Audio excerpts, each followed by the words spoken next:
16 साल के प्रीलिम्स के पीवाईक्यूज को हमने year wise, subject wise, topic wise, theme wise में डिवाइड किया हुआ है और एक नहीं, दो नहीं, चार लेवल। अब इससे क्या पता चलता है कि कौन सी टॉपिक यूपीएससी को इतना ज्यादा पसंद है कि वो आपसे बार बार क्वेश्चन पूछना चाह रहे हैं। ये टॉप पे है नंबर 1, उसके बाद हमारा ये नंबर 2, उसके बाद ये नंबर 3। इसमें से 7 ऐसे टॉपिक हैं जिसमें से 80% क्वेश्चन पॉलिटी में पूछे जाते हैं।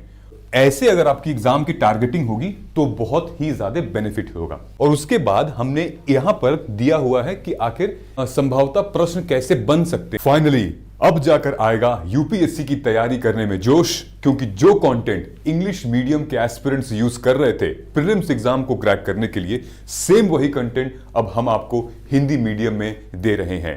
नमस्कार दोस्तों, स्वागत है आपका मार्गदर्शन आईएएस के इस चैनल पे। और आपके कहे अनुसार हमने प्रीलिम्स की पीवाईक्यू माइक्रो थीम को अब हिंदी में लेकर आ गए हैं और अब आप एग्जाम ओरिएंटेड पढ़ सकते हैं। अब कहीं और भटकने की जरूरत नहीं है। अब आप बिना कोचिंग के भी सेल्फ स्टडी से इस प्रीलिम्स एग्जाम को क्रैक कर सकते हैं।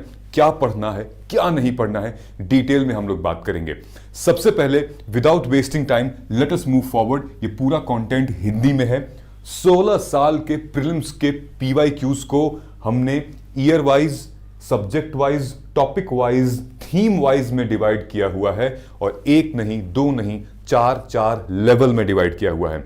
आपने हमारी इंग्लिश मीडियम वाली वीडियो तो देखी होगी जिसमें हमने काफी डिटेल में समझाया था, तो मैं ये भेदभाव नहीं करूंगा। मैं इस वाले में भी, हिंदी मीडियम में भी डिटेल में आपको समझाऊंगा। हमारा मकसद सिर्फ आप इसको डाउनलोड या प्रिंट करना नहीं है। हमारा मकसद ये है कि हिंदी माध्यम के एस्पिरेंट्स मैक्सिमम प्री को क्वालिफाई करें। तभी जितने ज्यादा प्री क्वालिफाई करेंगे उतने ज्यादा मेंस लिखेंगे और उतने ज्यादा इंटरव्यू में जाके फिर फाइनल लिस्ट में उनका सिलेक्शन होगा। क्योंकि हम प्री में ही पीछे रह जा रहे हैं, तो मैं नहीं चाहता कि आप कंटेंट की कमी की वजह से प्री में पीछे रहें। और डिटेल में देखते हैं कि आखिर हर एक लेवल में है क्या। अगर आप देखेंगे ये सारे लेवल की मैंने copy first page, cover page लगा रखी है। लेवल 1 हमारा रेड कलर का, level 2 green, level 3 blue colour का। फिर जो सबसे एग्जाम रेलेवेंट, सबसे इंपॉर्टेंट जो पॉइंट है वो ये दोनों है। इसका मैं आपको बताऊंगा कैसे यूज करना है आपको। सो प्लीज पहले तो सब्सक्राइब कर लीजिए और सारे हिंदी माध्यम के एस्पिरेंट्स के साथ ये वीडियो शेयर कर दीजिए और बताइए कि अब वो एग्जाम ओरिएंटेड कंटेंट आ चुका है, अब वो हौसला आ चुका है, अब वो उम्मीद आ चुकी है जिससे हम एग्जामिनेशन को बहुत अच्छी तरीके से समझ पाएंगे और अब प्री क्लियर कर पाएंगे। शुरू करते हैं।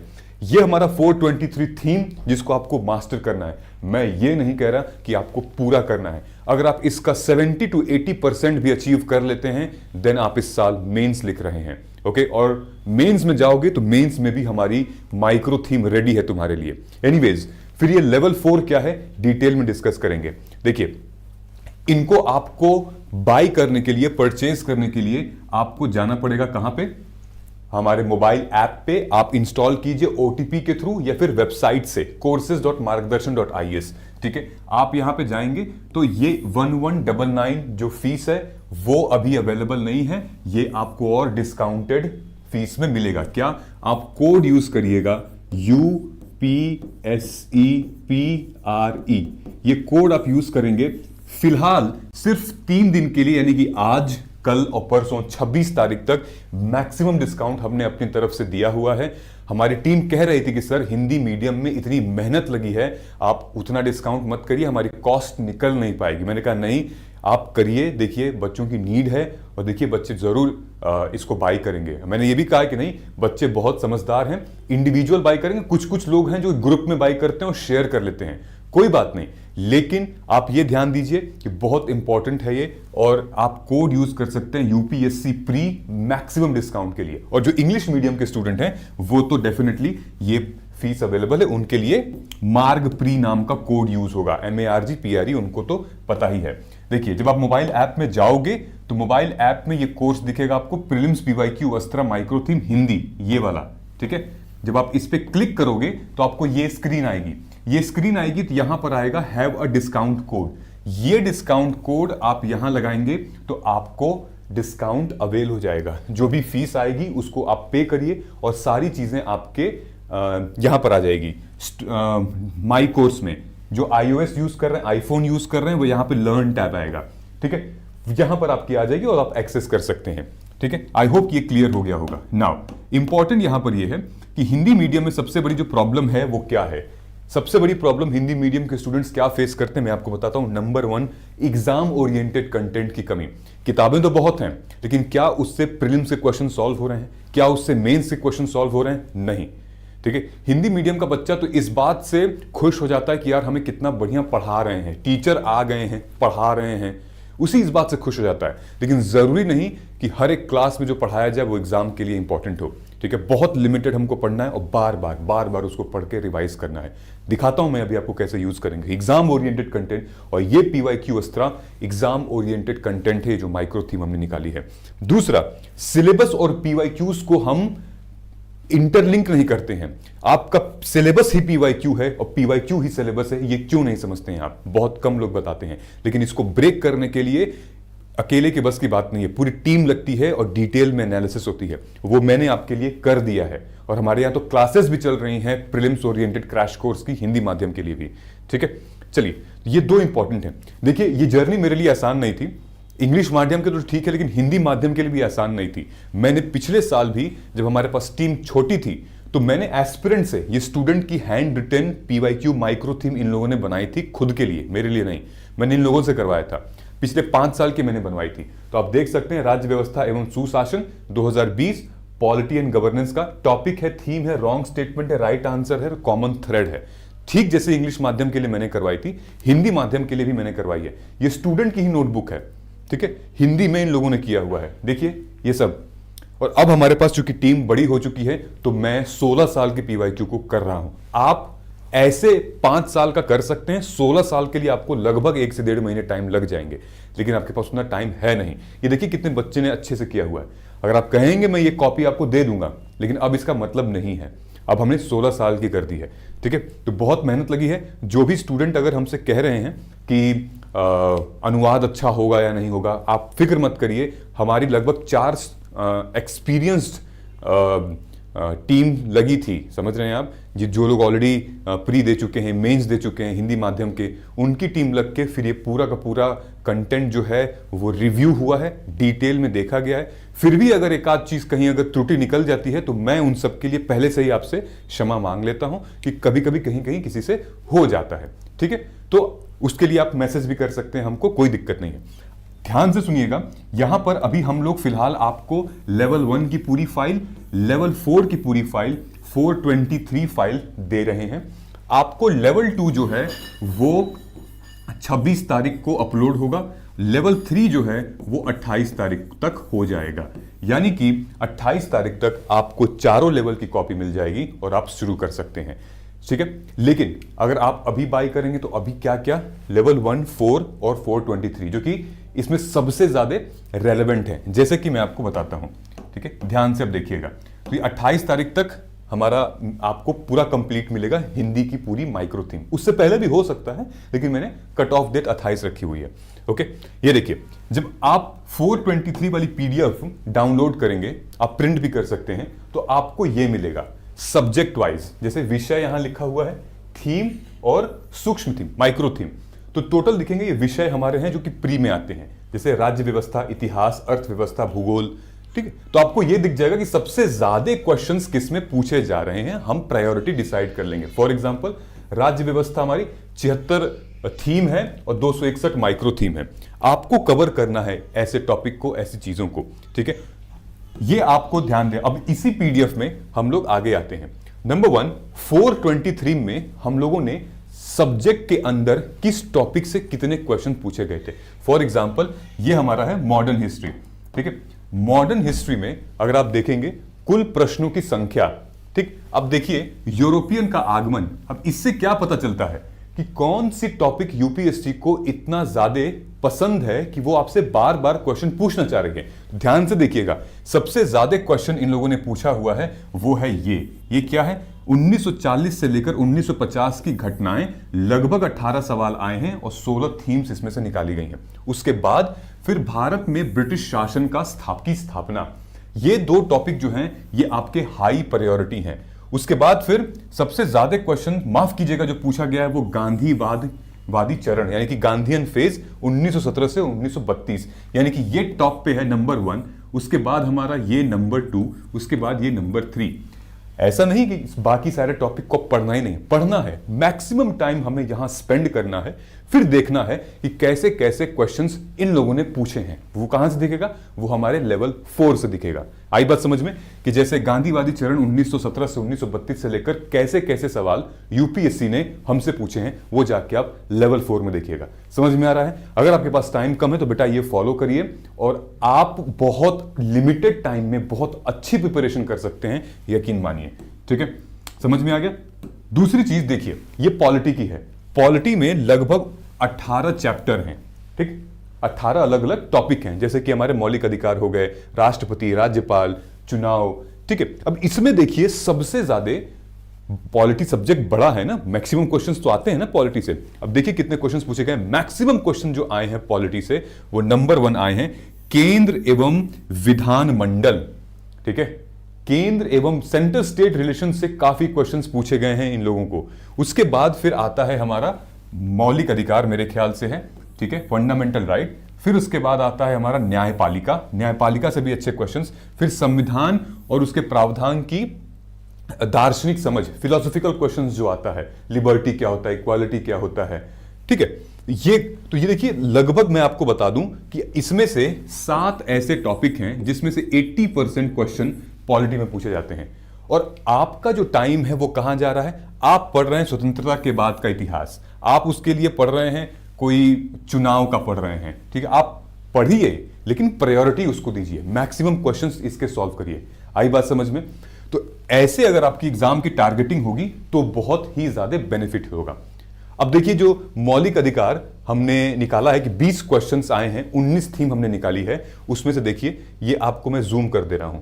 ठीक है, मौलिक अधिकार को मैं जूम कर दे रहा हूं, ये देखिए 2010 से लेकर, ये लेवल 4 है, आपको भी मिल जाएगा, लेवल 4 तो मिलेगा ही।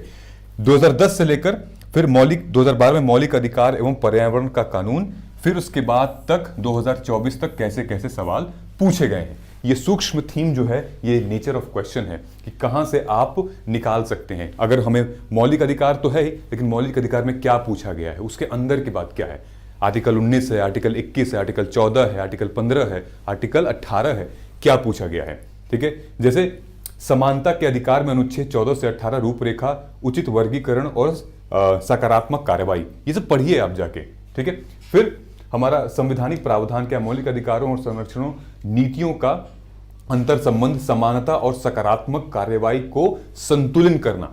अब संतुलित क्या करना है, कंटेंट जाइए आप पढ़िए, तो जब पता चलेगा कि संवैधानिक प्रावधान से कैसे क्वेश्चंस आ रहे हैं, संपत्ति के अधिकार से कैसे क्वेश्चंस आ रहे हैं, और हमारे लगभग राइट टू प्राइवेसी है ना, राइट टू प्राइवेसी से 3 बार क्वेश्चंस आए हैं, तो हम क्यों छोड़ेंगे उसको। समझ में आ रहा है? तो ये टॉपिक हमें कवर करना है। अब स्टार्ट होता है हमारा लेवल 1। लेवल 1 में हमने क्या किया हुआ है, ये देखिए लेवल 1 की फाइल है, राज्य व्यवस्था, ये मौलिक अधिकार का सवाल है। हमने आपको यहां पे प्रश्न दिया है। ठीक है, ये प्रश्न है और ये वर्ष यहां लिखा हुआ है, किस साल में आया था। फिर ये लिखा हुआ है कौन से विषय का है, सब्जेक्ट क्या है, थीम क्या है। फिर सही उत्तर भी यहां लिख दिया है और उसके बाद लिखा हुआ है इसका पूरा एक्सप्लेनेशन, कि सही उत्तर का जो एक्सप्लेनेशन है वो लिखा गया है। ठीक है, गलत उत्तर का एक्सप्लेनेशन यहां नहीं है, गलत उत्तर का एक्सप्लेनेशन हमारा L3 में है। ठीक है, सेम क्वेश्चन यहां पर है, निम्नलिखित कथनों पर विचार करें, कथन 1, कथन 2, तो इसका सही क्या है, थीम, संवैधानिक प्रावधान और मौलिक अधिकार, उसकी नीतियां, और ये व्याख्या की गई है सही उत्तर की। ठीक है, ये लेवल 1 में किया गया है। ए क्रॉस, ये हमारी मास्टर फाइल है जिसको हम कहते हैं। ठीक है, ये हर एक कोचिंग इंस्टीट्यूट आपको दे देगी, कोई दिक्कत नहीं है, लेकिन ये भी ईयर वाइज है, टॉपिक वाइज है, पेपर वाइज है, सब्जेक्ट वाइज है। ओके, अब हम लोग आते हैं लेवल 2 में। लेवल 2 में फॉर एग्जांपल जो मैंने टॉपिक उठाया है यहां पे, ये लेवल 2 है, देखिए यहां साफ लिखा हुआ है मैंने। लेवल 2 में हमने जो टॉपिक उठाया है वो हमारा रिपोर्ट और इंडिसेस। ठीक है, रिपोर्ट और इंडिसेस में जैसे ये क्वेश्चन पूछा गया है कि इनमें से कौन समय समय पर ग्लोबल इकोनॉमिक पर प्रॉस्पेक्ट रिपोर्ट जारी करता है। ठीक है, तो global economic prospect report D विश्व बैंक, वर्ल्ड बैंक जारी करता है। अब वर्ल्ड बैंक में आप देखेंगे कि थीम दी है हमने, माइक्रो थीम दी है, फिर ये दिया हुआ है कि आपसे एग्जामिनर क्या जानना चाहता है। तो दिया है इंटरनेशनल ऑर्गेनाइजेशन और उनकी समय समय पर होने वाली माइक्रो इकोनॉमिक्स रिपोर्ट के बारे में जानकारी टेस्ट करता है, ये लिखा हुआ है। फिर ये लिखा है कि और संभावित आजू बाजू के क्या क्वेश्चन बन सकते हैं, जैसे लेटेस्ट जीईपी में भारत की अनुमानित जीडीपी ग्रोथ क्या है। फिर वर्ल्ड बैंक की दूसरी खास रिपोर्ट के नाम बताएं। ये आपको पता होना चाहिए कि वर्ल्ड बैंक कौन कौन सी रिपोर्ट पब्लिश करती है, ठीक है।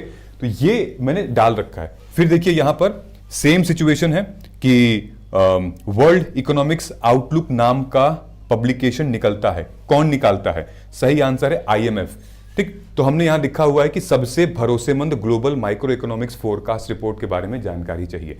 डिटेल में जब आप पढ़ेंगे तो आपको क्लैरिटी मिलेगी इसको, ठीक है। ये लेवल 2 हमारा।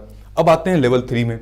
लेवल 3 में हमने क्या किया है कि जितने भी सही स्टेटमेंट तो आंसर है ही, लेकिन रॉन्ग स्टेटमेंट है उनकी एक्सप्लेनेशन दी गई है, क्यों रॉन्ग है वो। जैसे फॉर एग्जांपल यहां दिया गया है कि वैश्विक वित्तीय स्थिरता रिपोर्ट किसके द्वारा तैयार की जाती है। तो जो सही आंसर है वो है आईएमएफ, अंतरराष्ट्रीय मुद्रा कोष, ये लॉन्च करती है।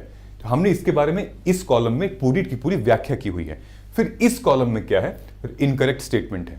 क्या इनकरेक्ट है कि यहां पे दिया ऑप्शन यूरोपियन केंद्र बैंक। यूरोपियन केंद्र बैंक क्या करता है भाई कि यूरोपीय केंद्र बैंक यूरोजोन वित्तीय स्थिरता की निगरानी करता है, वैश्विक प्रणालियों की नहीं।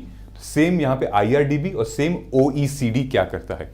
और उसके बाद हमने यहां पर दिया हुआ है कि आखिर संभवतः प्रश्न कैसे बन सकते हैं इन फ्यूचर में, ठीक है। जैसे यहां पे दिया हुआ है कि इस प्रश्न को संस्थान रिपोर्ट युग्मों की परीक्षा करने के लिए पुनः तैयार किया जा सकता है। फिर यूपीएससी, आईएमएफ और विश्व बैंक की रिपोर्टों के मध्यांतर की परीक्षा ले सकता है। तो आप देख रहे हैं ना कि आईएमएफ और वर्ल्ड बैंक से प्रश्न आ रहे हैं, तो हमें करना ही करना है, ठीक है। आई होप कि थोड़ा बहुत समझ में आया होगा आपको। सेम सिचुएशन एक और क्वेश्चन हम लोग देखते हैं। देखिए आईएमएफ के बारे में क्वेश्चन आया हुआ है, बार बार क्वेश्चन पूछ रहे हैं इंटरनेशनल मॉनेटरी फंड से। ये 2014 में आया था, इससे पहले मेरे ख्याल से 2016 में आया था, हाँ 16 में, ठीक। फिर उसके बाद वर्ल्ड बैंक से भी 2 बार क्वेश्चन आ चुके हैं, एक बार 2015 में और 2016 में। सही जवाब विश्व बैंक ही है, दोनों में सही जवाब विश्व बैंक है। और आपको यह देखना है कि आखिर ये दोनों की थीम क्या है, अलग अलग, ठीक है। एक क्या पूछ रहा है, क्योंकि इसमें हमने थीम मेंशन नहीं की है। थीम हमारी है पेपर लेवल 2 में और लेवल 1 में, ठीक। ये हमारा लेवल 3 है, जिससे पता चलेगा कि इनकरेक्ट स्टेटमेंट के सही जवाब क्या है, क्यों इन यूपीएससी ने इनकरेक्ट स्टेटमेंट मेंशन किया हुआ है, ठीक है।